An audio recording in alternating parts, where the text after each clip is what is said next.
Les grands témoins de l'actu dans Pas très catholique ce soir avec Mélodie Schwertz. Salut Mélodie. Salut Tanguy. Vous avez invité ce soir Nicoletta Mosincat de la Lecce League. Bonsoir, merci d'avoir accepté notre invitation. Et Mélodie, on va se poser cette question, est-ce que l'allaitement c'est encore tendance ? En tout cas, pas chez nous Tanguy. La France est tout simplement le pays d'Europe où on allaite le moins et le moins longtemps. 69% des mamans donnent le sein à la maternité, sauf qu'après 3 mois, elles ne sont plus que 32%. Sachez qu'en Alsace, nous sommes tout de même au-dessus de la moyenne nationale. Chez nous, près de 8 femmes sur 10 donnent le sein à la maternité. Alors, Nicoletta, première question. Moi, j'ai l'impression que l'allaitement, c'est d'abord une angoisse pour la femme. On ne sait pas si on peut, on ne sait pas combien de temps, on ne sait pas si on a du lait, on ne sait pas si c'est cumulable avec le travail, la vie de famille, la pression extérieure. Si, il faut que tu allaites, sinon tu es une mauvaise mère. J'ai raison ou pas ? C'est souvent une question d'angoisse de papa, plutôt.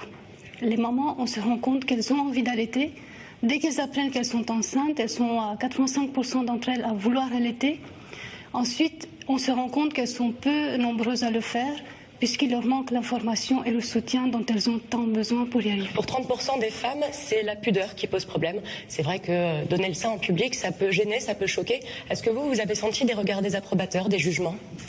Moi, j'ai toujours fait attention à comment j'allaitais mes enfants. Je les allaitais toujours de manière discrète. Et il y a maintenant des vêtements avec lesquels on peut allaiter discrètement. Donc vous, personnellement, vous êtes contre les personnes qui allaitent en public ? Pas du tout, pas du tout. Au contraire, c'est important aussi de montrer que c'est possible d'allaiter. Et souvent, on se rend compte que les personnes sont plutôt attendries de voir un bébé au sein. D'accord. Est-ce que justement, dans le cas contraire, vous considérez que les femmes qui n'allaitent pas, ce sont des mauvaises mères ? Alors les femmes qui n'allaitent pas sont d'aussi bonnes mères que les autres. Elles aiment toutes leurs bébés et elles veulent toutes faire le mieux pour leur bébé. Alors est-ce que vous comprenez qu'il y ait d'autres femmes qui puissent porter un jugement cruel envers celles qui n'allaitent pas quand même ? Des femmes qui allaitent, qui portent un jugement cruel ? Oui, sur celles qui n'allaitent pas. Moi, je n'en ai jamais rencontré en fait. C'est plutôt l'inverse qui se produit. De temps en temps, on a encore cette image de l'allaitement, c'est pour les hippies, c'est pour les extrémistes, etc. C'est une question qui se pose en France, ouais. Parce qu'il y a mai 68 qui est passé par là, et que le féminisme est passé, est compris d'une autre manière que les valeurs féminines, les vraies valeurs féminines des femmes. Alors, Mélodie, vous avez rencontré votre premier grand témoin, une femme qui allaite, appelons-la comme ça. Marie-Camille, elle s'appelle. Elle a 32 ans, elle est maman de 5 enfants et elle a choisi d'allaiter. Je l'ai rencontrée dans un parc à Strasbourg avec sa petite dernière, Mina, âgée de 21 mois. Marie-Camille ne voit vraiment aucune contrainte à l'allaitement. Pour elle, chaque femme doit faire son choix librement. L'important est d'être suffisamment informée. On écoute son témoignage. C'est donner la tétée quand il y en a besoin. Chez un tout petit, forcément, c'est quand il pleure. Et même avant qu'il pleure, c'est encore mieux. Après, au fur et à mesure où ils grandissent, c'est un quotidien de maman, quoi. C'est pas... Il n'y a pas de grande différence.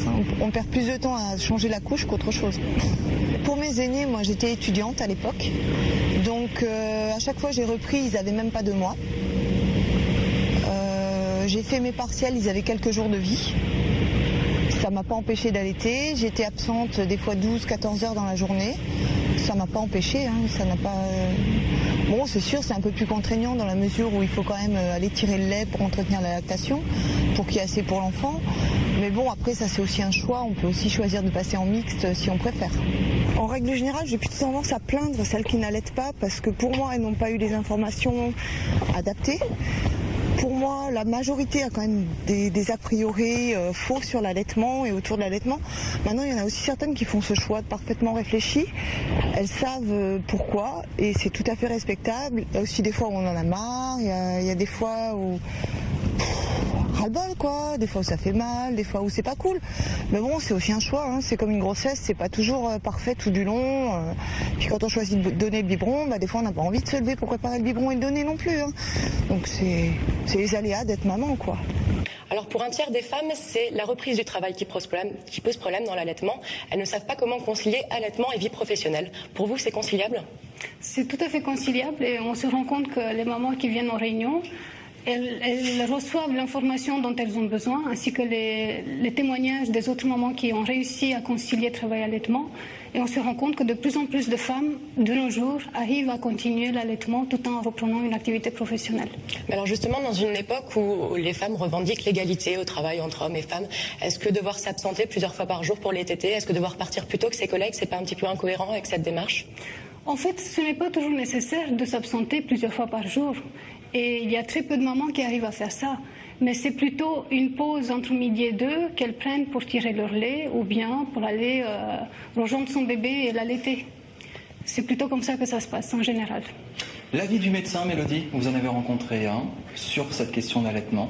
J'ai rencontré Séverine Rose-Bernard, médecin généraliste, elle est également consultante en lactation. Elle reçoit des femmes à l'hôpital une fois par semaine pour les aider dans l'allaitement. Je lui ai posé une question simple. Tanguy, le lait maternel est-il bénéfique pour la santé?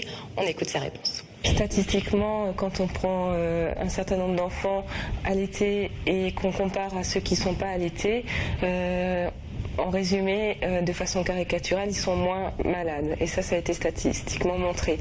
Moins d'infections ORL, c'est-à-dire otite, bronchiolite, bronchite, et surtout moins d'infections gastro-intestinales, moins de gastro-entérite. Et quand ils sont malades, ils le sont moins longtemps et il y a moins d'hospitalisation par rapport à ceux qui sont nourris au lait artificiel. Après, il y a aussi des bénéfices santé pour la mère, puisque là aussi ça a été démontré, ça diminue le risque de cancer du sein de manière assez significative, d'une part, et on montre aussi maintenant que ça diminue le risque d'ostéoporose, contrairement à ce qu'on pourrait croire. En France, aujourd'hui, on ne peut pas dire qu'une mère qui n'allaite pas met son enfant en danger du point de vue vital, ça c'est clair. Dans d'autres pays économiquement en difficulté, oui, mais pas en France. On a un petit peu évoqué la présence du papa, mais pas tout à fait. Justement, le papa, quel est son rôle dans tout ça? Parce que donner le biberon à son enfant, le nourrir, c'est quand même une étape importante, un geste de rattachement avec l'enfant. Est-ce que finalement, avec l'allaitement, il n'est pas un petit peu exclu de tout ça, privé d'une partie de son rôle? C'est vachement bien, il dort mieux la nuit parce qu'il n'a pas à se lever pour le biberon. C'est ce que disent souvent les papas d'enfants allaités, oui. Moi, j'aime beaucoup la phrase de Donald Winnicott, c'est un célèbre pédiatre anglais, qui dit que le rôle du père est d'entourer de ses grands bras le couple mère-bébé. Et je trouve ça très très beau et très vrai en même temps, puisque le père est là pour rassurer et consolider ce lien mère-enfant et les protéger. Merci beaucoup Nicoletta Mosingat pour ces explications. Merci beaucoup Mélodie. On vous retrouve la semaine prochaine.